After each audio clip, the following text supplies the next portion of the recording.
everybody, my name is AnonymousAutumn, and today I have a very special guest with me. Why don't you introduce yourself?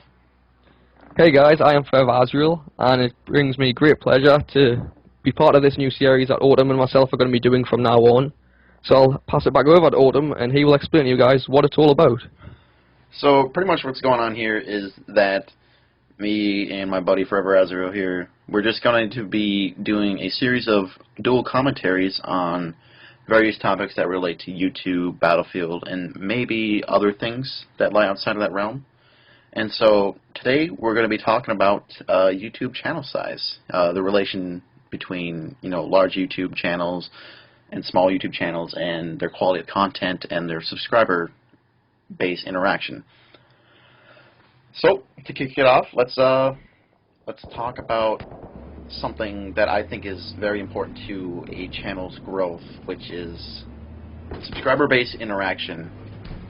Now, personally, I think that subscriber base interaction is probably the most, if not one of the most important things that helps a channel really grow at first, because I know that if I ever leave a comment on a smaller channel's video and they don't respond, I sort of feel kind of distant, sort of separated from them, and I don't really feel like that sort of connection to them, because I know most of the channels that I'm subscribed to on YouTube that are above like 1,000 or so subscribers, I've been following for quite some time, and I've been doing so because of their quality of content and also because of their subscriber base interaction. And yeah, well, I think I'm going to have to agree with you on that part, because obviously being a small channel myself, I've tried to introduce into my videos since the very go that I try and reply to every comment or private mail or email that I get, because I think it's a very important factor that if you stay in touch with your subscribers, then you're gonna, those particular subscribers are always going to be coming back to your channel. You're not going to be losing people. Whereas what I've found, and this slightly annoys me sometimes, is that if you're a bigger channel, like you said, someone with over 1,000 subscribers, for example, or even some of the bigger guys who will probably not name, because I don't want to be bringing any hate into this. But, YouTube drama. Yeah, like YouTube money. But like some of the bigger guys out there, you send them a message and they just don't bother replying to you, and that's something that really does annoy me, because at the end of the day, they were also new once. Back in the day, they were a new channel and they had to do what we're doing now. And I think it would be a lot better for the community as a whole, not just for like Battlefield, but like the whole YouTube thing, if the bigger guys out there, got back to some of our smaller people. Yeah, definitely. Like something that DQ Collins doing, maybe, I'm not sure if he's doing it anymore, but his whole new faces thing back in January, he shouted out a friend of mine, Insane Acorn, and another person, I think it was Dirk Deadeye, and I think he got a fairly decent influx of subscribers to both of those channels, which is great, because they're both, well, at least I don't know Dirk Deadeye, but Insane Acorn is actually a really good, he's a good YouTube producer, but he hasn't been producing much as of late, but he's good about interacting with subscribers, letting them into sort of what's going on in his channel, keeps them updated, either through Twitter or, YouTube comments and all that jazz. But yeah, like you were saying, you see a lot of that drop-off with the larger channels. I mean, I understand that it gets hard to sort of manage all the comments and messages that you get, and I totally understand that, but by reducing the amount of interaction you have to the point of none at all, that's where it becomes sort of like an issue with me. It's like, if you can't interact with the people you're making videos for, what's the real reason you're making videos? And that sort of goes to the whole YouTube money thing, just YouTube money. It's like they turn it into like this little side job that they're doing just strictly for the numbers. Yeah, definitely. And then when you push back a little, you say, hey, it kind of feels like you're just doing this for the numbers. Like, oh, we're not doing this for the numbers. And they, like, I sort of had this whole behind-the-scenes thing with them because of just their methods of how they went about of gaining their subscribers. Oh, excuse me. What they would do, they'll go around to these random channels that have either liked or commented on a Battlefield video and say, hey, looks like you like Battlefield. Why don't you come check out my channel, buddy? and they don't bother looking at your videos. They don't bother trying to find out who you are. They don't really give two shits in a fuck as to what you are looking for. They just want your number. They just want that little subscriber notification on YouTube.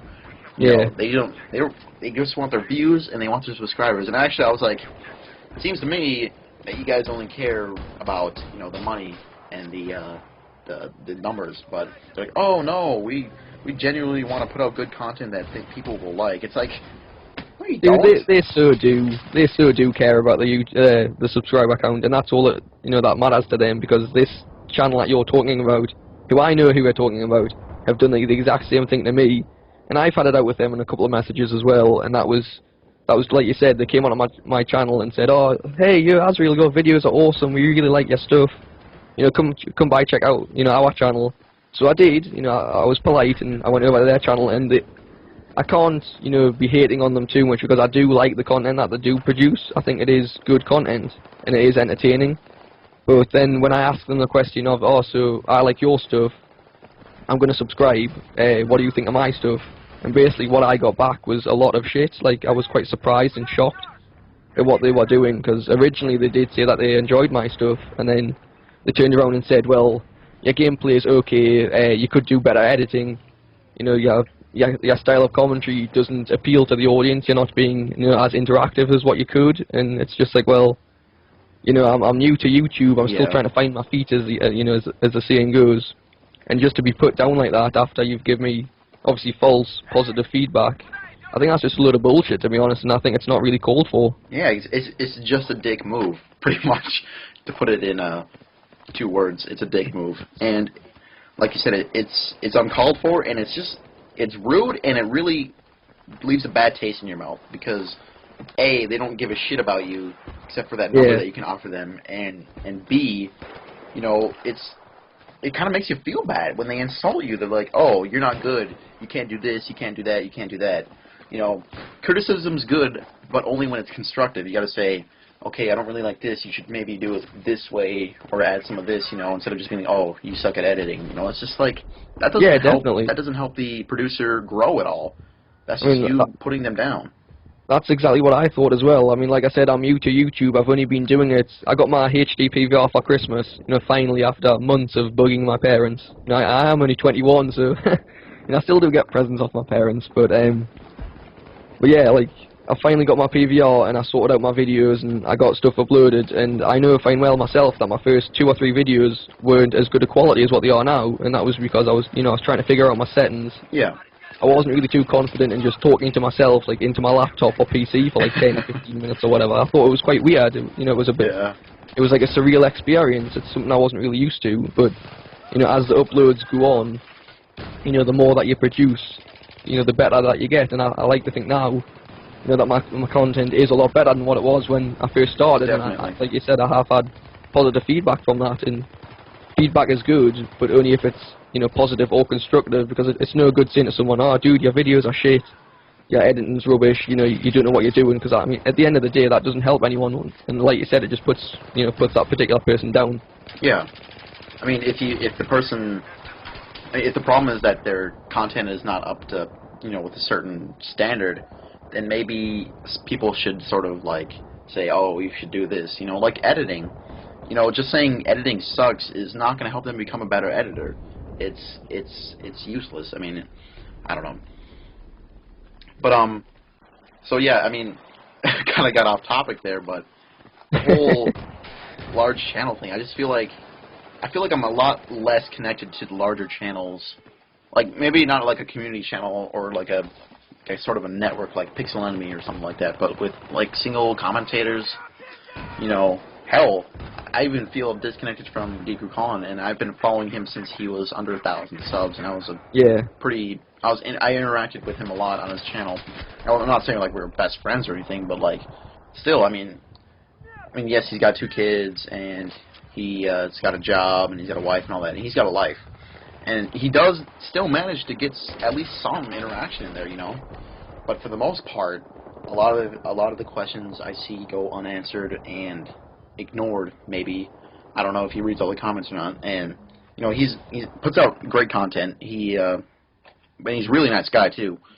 It's just, despite his growth, I sort of feel like maybe his channel isn't as good as a smaller channel for a couple of reasons. One is the whole subscriber base interaction thing. I mean, that just makes the whole user experience 100% better. You feel more connected to the commentator. You feel like, you know, there's more kind of like a friendship almost getting there. And you also feel like you know what's going on and feel like what you're saying actually matters. And